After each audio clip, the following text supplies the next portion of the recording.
Hello student, जितने भी बच्चे क्लास 10th का हैं, यूपी बोर्ड एग्जाम देने जा रहे हैं, तो आप सभी स्टूडेंट के लिए 12 क्वेश्चन पेपर लेके आए हैं जो कि आपकी परीक्षा में आएंगे। तो जितने भी हम यहाँ पे क्वेश्चन लेके आए हैं उन सभी को यहाँ पे इस वीडियो को एंड तक देखकर सीख लीजिए। हम आपको समझा के सिखा देंगे ताकि परीक्षा में एक भी क्वेश्चन छूट ना पाए। चलिए, आप लोग यहाँ पे देख पा रहे हैं, यहाँ पे कक्षा 10th के लिए है, विषय कौन सा है, गणित पेपर। देखिए यहाँ पे फर्स्ट क्वेश्चन जो आपका इस टाइप का है जो कि सबसे ज्यादा वायरल हो रहा है और ये क्वेश्चन 100% आने की चांस है आपके परीक्षा में। ये नहीं आएगा लेकिन इसी टाइप का क्वेश्चन एक रहेगा ही कम से कम। तो सीखिए कैसे सॉल्व करेंगे। देखिए क्वेश्चन को थोड़ा समझिए। पहले क्वेश्चन में क्या पूछ रहा है, क्वेश्चन में यहाँ पे देखिए कह रहा है किन्हीं दो संख्याओं का एलसीएम यहाँ पे दिया हुआ है और यहाँ पे एचसीएफ भी दिया हुआ है और एक संख्या यहाँ पे 12 दिया हुआ है। ठीक, तो बोल रहा है दूसरी संख्या क्या होगा। देखिए दूसरी संख्या यहाँ पे पूछ रहा है, इसका मतलब इसको हम पहली संख्या भी कह सकते हैं। ठीक, एक संख्या को पहली संख्या भी कह सकते हैं और ये क्वेश्चन वन मार्क्स क्या है, 1 नंबर क्या है। ठीक, तो देखिए सूत्र होता है, फॉर्मूला होता है कि पहली संख्या गुना, थोड़ा ध्यान से देखिए, पहली संख्या गुने दूसरी संख्या ठीक है, बराबर क्या होता है, बराबर होता है एलसीएम होता है जी। यहाँ पे एक सेकंड, अच्छा एचसीएफ भी लिख देते हैं, एचसीएफ। ठीक है, एचसीएफ गुने एलसीएम या फिर एलसीएम गुने एचसीएफ, दोनों एक ही है। ये होता है आपका सूत्र, होता है फॉर्मूला होता है। तो पहली संख्या देखिए क्या दिया हुआ है, पहली संख्या 12 दिया हुआ है, तो यहाँ पे 12 लिख दीजिए, गुने दूसरी संख्या नहीं दिया हुआ है, बोल रहा है निकालने के लिए, अभी निकल जाएगा, टाइम दीजिए। दूसरी संख्या यहाँ पे लिख दीजिए, दूसरी संख्या। ठीक है, देखिए बराबर एचसीएफ का मान कितना है, 3 है, ये 3 यहाँ पे लिख दीजिए, गुने एलसीएम का मान कितना है, 60 है, यहाँ पे 60 लिख दीजिए। बस हो गया आपका आंसर। तो दूसरी संख्या बराबर क्या हो जाएगा, देखिए दूसरी संख्या क्या होगा, दूसरी संख्या बराबर क्या होगा, 3 गुने 60 अब बटे, इसको नीचे आ जाएगा, इसको यहाँ पे आ जाएगा। ठीक, ये 12 हो जाएगा। तो ये कितना हो गया, 12 पंचे 60, ये 3 गुना 5, इतना कितना हो गया, 5 तिया 15, ये 15 आपका करेक्ट आंसर हो गया। दूसरी संख्या कितना निकला, 15 निकला। पहली संख्या यानी एक संख्या जब 12 दिया हुआ है और आपका एलसीएम दिया हुआ है, एचसीएफ दिया हुआ है, एक संख्या दिया हुआ है, बोल रहा है दूसरी संख्या निकालने, तो 15 इसका कहाँ है आंसर, ऑप्शन नंबर बी हो गया करेक्ट आंसर। आया ना समझ में, ऑप्शन नंबर बी हो गया करेक्ट आंसर। ठीक है, ऑप्शन नंबर बी हो गया। एक बार फिर से समझना चाहते हैं तो फिर से एक बार समझ लीजिए। देखिए एलसीएम दिया हुआ है, एचसीएफ भी दिया हुआ है, एक संख्या 12 दिया हुआ है, दूसरी संख्या बोल रहा है निकाल ले। दूसरी संख्या बराबर सूत्र क्या होता है, दूसरी संख्या बराबर फॉर्मूला होता है, दूसरी संख्या बराबर डायरेक्ट फॉर्मूला होता है, क्या होता है एलसीएम गुने एचसीएफ। ठीक है, बटे पहली संख्या, ऐसे भी आप फॉर्मूला कह सकते हैं, बटे पहली संख्या। तो यहाँ पे एलसीएम कितना है, 60 है, यहाँ पे 60 लिख दीजिए, अब बटे, और यहाँ पे पहली संख्या कितना है, पहली संख्या 12, यहाँ पे 12 लिखिए। और यहाँ पे देखिए एचसीएफ कितना दिया हुआ है, एचसीएफ यहाँ पे 3 है, तो यहाँ पे 3 लिख दीजिए। किसी को कोई दिक्कत, किसी को भी कोई दिक्कत नहीं होना चाहिए। 12 पंचे 60 हो गया, यहाँ पे कितना 5, ये 5 गुना 3 करेंगे कितना, 15 आपका फाइनल आंसर हो गया। ठीक, ऑप्शन नंबर कौन सा, ऑप्शन नंबर बी आपके सामने है स्क्रीन पे, ऑप्शन नंबर बी। बताइए ऐसे क्वेश्चन आएंगे तो आप वहां पे 5 से 6 सेकंड में जल्दी से मने मन कर लीजिएगा। क्या कीजिएगा, ये गुना ये कीजिएगा। ठीक, अब बटे इसको भाग दे दीजिएगा, यहाँ पर ये कट जाएगा 4, या फिर इसको कट कर दीजिएगा इसे 5 बारी में, 5 गुना 3 कर दीजिएगा, यही आपका 15, ये निकल गया। ठीक, आंसर 2 से 3 सेकंड का खेल है बस। चलिए अगला क्वेश्चन देखिए, आगे की क्वेश्चन क्या कहता है, ध्यान से समझिए, मैं आपको अच्छे से समझाता हूं। अगर आप इस वीडियो पे एंड तक देख लेते हैं इस वीडियो को, तो फिर कोई भी दिक्कत नहीं होगा परीक्षा में। देखिए क्वेश्चन दिया हुआ है कि एक शून्योत्तर परिमेय संख्या, मतलब कि परिमेय संख्या वैसा लेना है जो कि शून्य नहीं हो। ठीक, और एक अपरिमेय संख्या का गुणनफल, ओ मतलब कि इसका और इसका गुना कर देना है, गुना करना है, तो क्या होगा। जबकि एक शून्योत्तर परिमेय संख्या लेंगे और एक अपरिमेय संख्या लेंगे, इन दोनों का गुणनफल करेंगे तो क्या होगा, हमेशा परिमेय संख्या होगा, हमेशा, सदैव, इट मीन्स हमेशा, आई मीन हमेशा, सदैव अपरिमेय संख्या होगा, हमेशा अपरिमेय संख्या होगा। परिमेय या तो अपरिमेय दोनों हो सकता है, या कोई एक हो सकता है, या फिर एक होगा, कौन होगा। देखिए आपको हम अच्छे से समझाते हैं। एक शून्योत्तर परिमेय संख्या मान लीजिए ले लेते हैं, जैसे कि कोई परिमेय संख्या लेंगे जो कि शून्य नहीं लेना है, कोई परिमेय संख्या एक ले लेता है, चलो मैं एक ले लिया, ठीक। और एक अपरिमेय संख्या लेते हैं, अपरिमेय संख्या जैसे √2 ले सकते हैं, √3 ले सकते हैं, √5 ले सकते हैं, कुछ भी ले सकता है, √7 ले सकता है, कुछ भी। तो मैं यहाँ पे √3 ही ले लेता हूँ, ठीक है। अब क्या बोल रहा है कि एक परिमेय संख्या और अपरिमेय संख्या का गुणनफल, इन दोनों का गुणा कर दीजिए तो क्या आएगा। देखिए 1 गुना √3 कीजिएगा तो √3 आएगा, मतलब कि ये जो आंसर आया, जो रिजल्ट आया, यही आपका ऑप्शन में है। ये क्या आया, ये अपरिमेय संख्या आया, तो ये आपका आंसर हो जाएगा ऑप्शन नंबर बी। हमेशा अपरिमेय संख्या ही आएगा, एक परिमेय संख्या और एक अपरिमेय संख्या, इन दोनों का जो गुणनफल आएगा वो हमेशा अपरिमेय संख्या ही आएगा। जिसको आप देख सकते हैं, इसके जगह पे 2 भी लेंगे और इसके जगह पे 2 ले लेंगे या कुछ भी लेंगे, फिर भी 2√2 ही आएगा और ये अपरिमेय संख्या ही दे जाएगा। इस ये नहीं, ये रहा, ये सदैव अपरिमेय संख्या, सदैव अपरिमेय संख्या, ऑप्शन नंबर ए होगा। चलिए अगला क्वेश्चन देखते हैं। आगे की क्वेश्चन देखिए है, आगे की क्वेश्चन देखिए मोस्ट इंपॉर्टेंट है भाई साहब। रेखा युग्म समीकरण, दो इक्वेशन दिया हुआ है, दो इक्वेशन, एक ये समीकरण, एक ये इक्वेशन, दो इक्वेशन दिया हुआ है, ठीक। एक ये वाला है और एक ये वाला है। बोल रहा है कि हल होंगे, केवल एक अद्वितीय हल होंगे, अपरिमित रूप से अनेक हल होंगे, या तो दो हल होंगे, कोई हल नहीं होंगे। थोड़ा ध्यान से सीखिए, दो हल तो होंगे ही नहीं।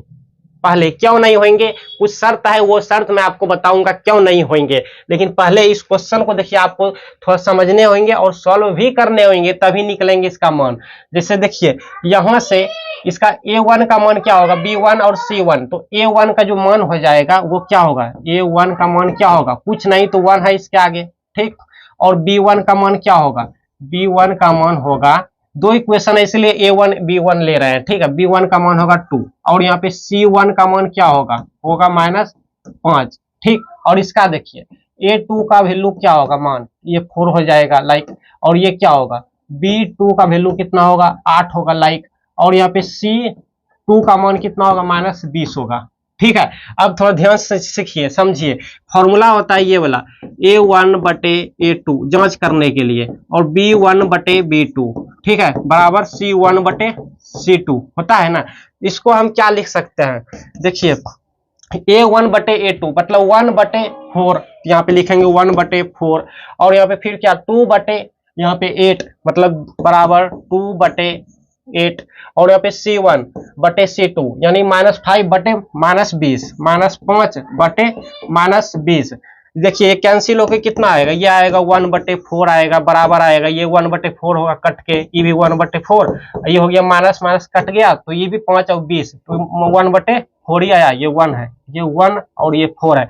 देखिए सब बराबर आ गया, मतलब कि इसको हम ऐसे भी लिख सकते हैं, ये वाला ऐसे भी लिख सकते हैं, इसी को हम ऐसे भी लिख सकते हैं, मतलब ये रूल्स फॉलो किया, ये वाला इक्वेशन, ये सूत्र, ये फॉर्मूला फॉलो किया, ये इक्वेशन दोनों, तो ये कब होता है, ये तब होता है जबकि अपरिमित रूप से अनेक हल होगा। इसका correct answer option number B होगा। और सीखिए, कहेंगे सर एक अद्वितीय हल कब होगा, इसका फॉर्मूला कैसा दिखेगा जो कि हम समझेंगे कि एक अद्वितीय हल होगा और यहाँ पे कोई हल नहीं, तो किस तरह से यहाँ पे सूत्र आएगा जो कि हम समझ जाएंगे कोई हल नहीं होगा। सर हमको कैसे पता चलेगा कि अपरिमेय रूप से अनेक हल का यही फॉर्मूला होता है। तो सीखिए, देखिए इस तरह पहले तो एक बात आप क्लियर कीजिए कि अगर सब बराबर हो जाए, ये और ये सब बराबर हो जाए, तो अपरिमित रूप से अनेक हल होगा, यानी कि अनंत हल होगा। आप ऐसे भी कह सकते हैं अनंत हल होगा।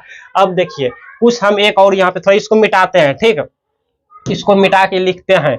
जैसे देखिए आपको हम यहाँ पे लिख के बताते हैं अच्छे से, कहाँ पे लिखूं, स्पेस जगह भी नहीं है, चलिए यहीं पे लिखता हूँ, मोटा पेन से दिखेगा, ठीक। पेन का मैं कलर कर लेता हूँ रेड ताकि अच्छे से दिखे। जैसे कि देखिए यहाँ पे आपको अच्छे से सिखाता हूँ, थोड़ा देखिए ध्यान दीजिए, ऐसे ऑब्जेक्टिव वो आएगा, मिस नहीं होना चाहिए, छूटना नहीं चाहिए परीक्षा में। जैसे देखिए मैंने क्या बताया कि अगर a1/a2 बराबर b1/b2 बराबर c1/c2, इस तरह से अगर आपको फॉर्मूला हो जाए हल करने के बाद, तो ये क्या होगा, ये इक्वेशन क्या क्या होगा, अनंत हल होगा, अनंत हल इसका होगा, यानी अपरिमित रूप से अनेक हल होगा। ठीक है, यहाँ पे लिख देता हूं अनंत या अनेक, अनेक हल। ठीक है, लेकिन अगर यहाँ पे दूसरा नंबर लेता हूं, अगर यहाँ पे मान लीजिए इस टाइप का दिखे A1 बटे A2, इसको कॉपी में नोट कर लीजिए, B1 बटे B2 बराबर C1 बटे C2, इस टाइप का दिखे तो ये तो अभी सेम टू सेम है। लेकिन मान लीजिए ये दोनों सेम टू सेम हो गया, बराबर हो गया इसका मान, ठीक, और ये नहीं हुआ, इसका मान कुछ और आ गया। जैसे कि एग्जाम्पल के तौर पे हम आपको अगर सिखाऊं तो मान लीजिए ये, जैसे कि मान लीजिए ये आया 1/2 बराबर ई भी आया 1/2, लेकिन ये आ गया 3/2 आ गया। ठीक है, तो ये दोनों तो सेम टू सेम है, यहाँ पे है, लेकिन ये सेम टू सेम नहीं है, ऐसे होगा। तो इस तरह से अगर आए तो ये हो जाएगा क्या, ये आपका हो जाएगा कोई हल नहीं, ये होगा कोई हल नहीं, कोई हल नहीं। मेरे भाई बहन, अगर इस तरह का यहाँ पे आ जाए इस तरह से, तो ऑप्शन नंबर ए बी नहीं होगा, ये हो जाएगा सी, कोई हल नहीं। आ रहा है समझ में? चलिए थोड़ा और सीखिए। अब अद्वितीय हल कब होगा, अद्वितीय हल ये कब होगा, तो इसका भी सूत्र है, इसका ये है, इसका ये है कि अगर यहाँ पे A1 बटे A2 अब बराबर B1 बटे B2, ये नॉट बराबर हो जाए, तब हो जाएगा केवल एक अद्वितीय हल, ये वाला होगा, ये वाला केवल एक अद्वितीय हल लिख लीजिए। ठीक है, इस टाइप का दिखे, जैसे कि मान लीजिए एग्जाम्पल, फॉर एग्जाम्पल 1/5 आया और ये आ गया 1/6, तो ये बराबर नहीं है, तो ये क्या है, एक अद्वितीय हल होगा।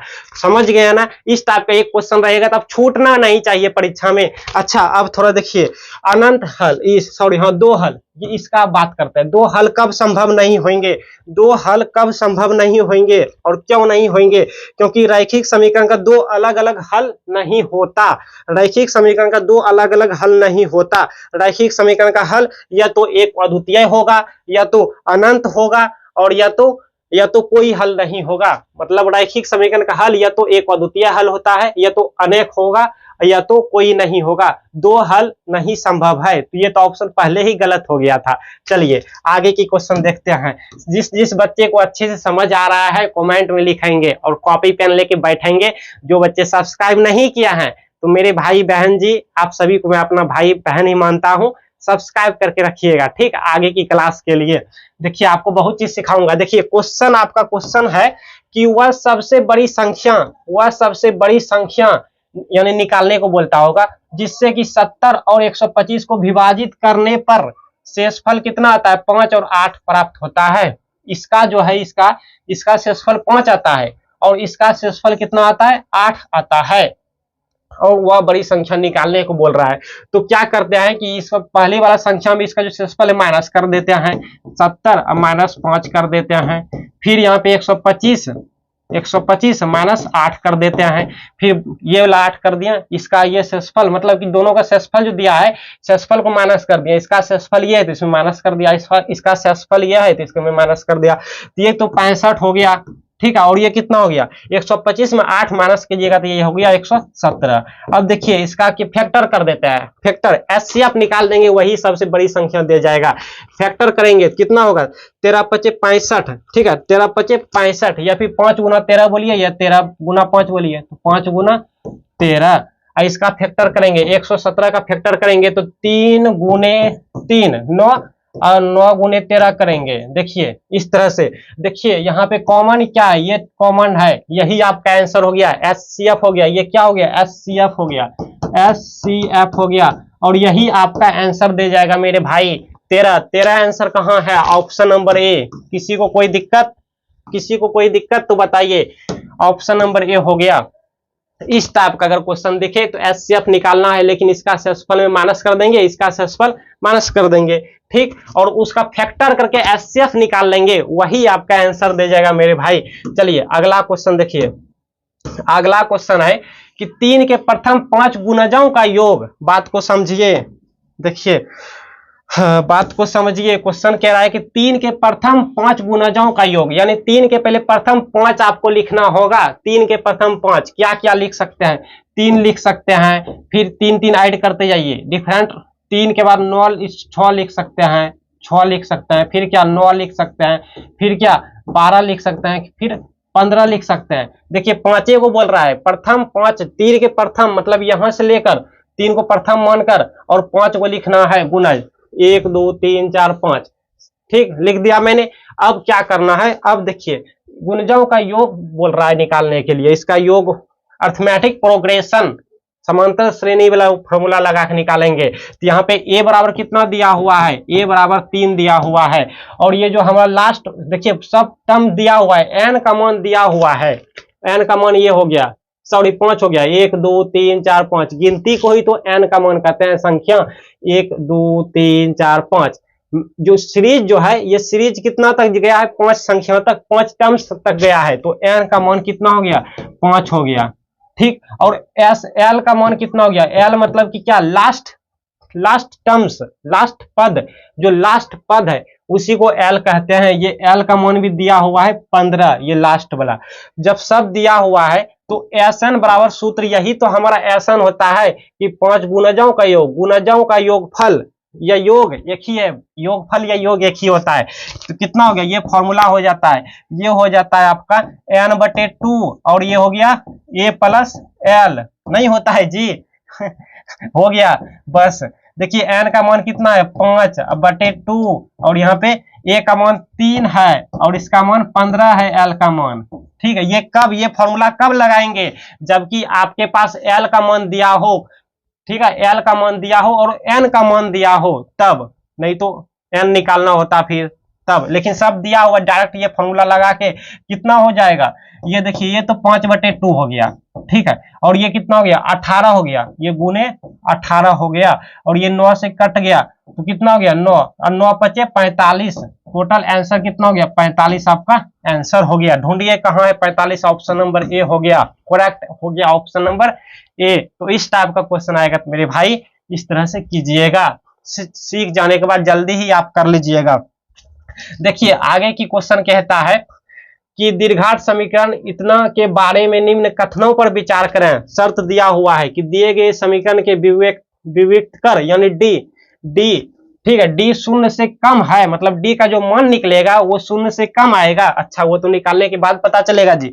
समीकरण के कोई मूल वास्तविक नहीं होगा। देखिए जब डी का मान जो है वो शून्य से कम आएगा तो ऑटोमेटिक मूल वास्तविक नहीं होगा, इस बात को याद रखिएगा। अगर डी का मान, इसका मान शून्य से कम आ जाता है, समझ रहे हैं, यानी कि इसका मान माइनस में आएगा तो शून्य से कम हो जाएगा। जब शून्य से कम आएगा तो वो क्या होगा, मूल वास्तविक नहीं होगा। अच्छा, समीकरण का विवेकतर शून्य होता है, मतलब डी बराबर शून्य आता है क्या, देख लेते हैं। अच्छा, समीकरण के मूल वास्तविक है, देख लेते हैं। यहाँ पे आपका ऑप्शन दिया हुआ है कि ए दो कौन सही होगा ऑप्शन में, ये शर्त में से कौन सा सही होगा, तो इसके लिए आपको ये मान निकालना होगा। तो चलिए निकालते हैं, अभी पता चल जाएगा, 2 सेकंड में पता चलेगा। देखिए बस मान निकलने भर देरी है। तो ए का मान दिया हुआ है कितना 2, बी के मान कितना -4, और सी का मान कितना 3। कौन सा फॉर्मूला से, वो क्वाड्रेटिक वाला फॉर्मूला जो होता है ax² plus bx plus c बराबर 0, इससे कंपेयर करने पर, ठीक है, सब्जेक्टिव में भी पूछा जाता है ये क्वेश्चन। तो डी बराबर फॉर्मूला हो जाता है मेरे भाई कि b² - 4ac। तो डी बराबर क्या होगा, b² मतलब किसका स्क्वायर, -4 का होल स्क्वायर करेंगे 16 होगा, फिर यहाँ पे -4ac, 4 गुना ए और c मतलब कि 3 दूनी 6, 6 चौके 24, ये 24, ये कितना हो गया -8। देखिए डी का मान जो वो माइनस में निकला है -8, जो कि शून्य से कम है, शून्य से क्या है कम है, ठीक है, शून्य से कम है। तो यहाँ पे देखिए दिए गए समीकरण के डी शून्य से कम है, यस यस यस मेरे भाई, डी का मान जो है वो क्या है शून्य से कम है। अच्छा, जब शून्य से कम है तो मूल वास्तविक नहीं होगा, बिल्कुल ये दोनों सही हो गया। अब डी बराबर शून्य है, नहीं, डी बराबर इसका कहना है कि विवेक्तर यानी डी बराबर शून्य है, मतलब डी शून्य है, नहीं, डी शून्य नहीं निकला है, शून्य से कम निकला है लेकिन शून्य नहीं निकला है, ये फॉलो नहीं किया, ये गलत ऑप्शन, मतलब ये वाला सही नहीं है।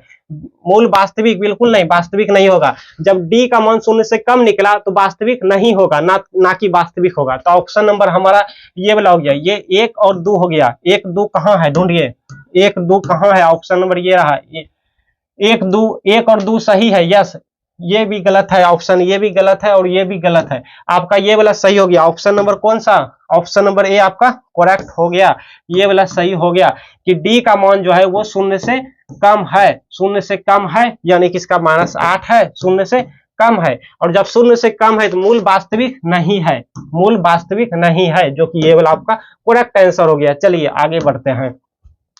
देखिए आगे कहता है कि AOBC, ध्यान से समझिए मेरे भाई बहन, AOBC एक क्या है, आयत है, एक आयत बना लीजिए। चलिए मैं यहाँ पे एक आयत बना लेता हूं, इसका नाम रख देता हूं, पहले A है तो A, फिर O, फिर B और C। ठीक है, किसी को कोई दिक्कत नहीं होना चाहिए, एक आयत है, एक आयत बना लिया, जिसके 3 शीर्ष, सबका शीर्ष दिया हुआ है, A का दिया है, O का दिया है, B का दिया है। तो A का क्या दिया है, A का दिया है 0 3, फिर क्या O का दिया है 0 0 है, 0 0, फिर B का 5 0, ये B का 5 0, C का नहीं दिया है। तब बोल रहा है इसका विकर्ण क्या होगा, तो इसका विकर्ण ये होता है, ये विकर्ण निकाल दीजिए, ए बी की दूरी निकाल दीजिए।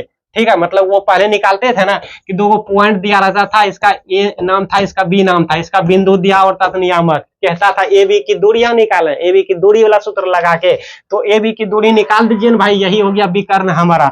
ए बी बराबर क्या होता है, ए बी बराबर होता है रूट अंडर क्या होता है x1 माइनस x2 का होल स्क्वायर मेरे भाई, फिर यहाँ पे क्या प्लस होता है, फिर यहाँ पे क्या होता है y1 माइनस y2 का होल स्क्वायर। अब कोई बच्चे कहेंगे सर x2 माइनस x1 होता है, सर y2 माइनस y1 होता है, तो आप जैसे भी लिख सकते हैं, क्योंकि होल स्क्वायर है ना, ये माइनस प्लस को मतलब कि मैनेज कर लेता है, स्क्वायर माइनस प्लस को मैनेज कर लेगा। देखिए अब अंडर रूट, अब x1 माइनस x2, x1 ये पहले ये हमारा x1 है और ये हमारा y1 है, ये वाला ठीक, और ये हमारा क्या है, ये हमारा x2 है, x2 और ये y2।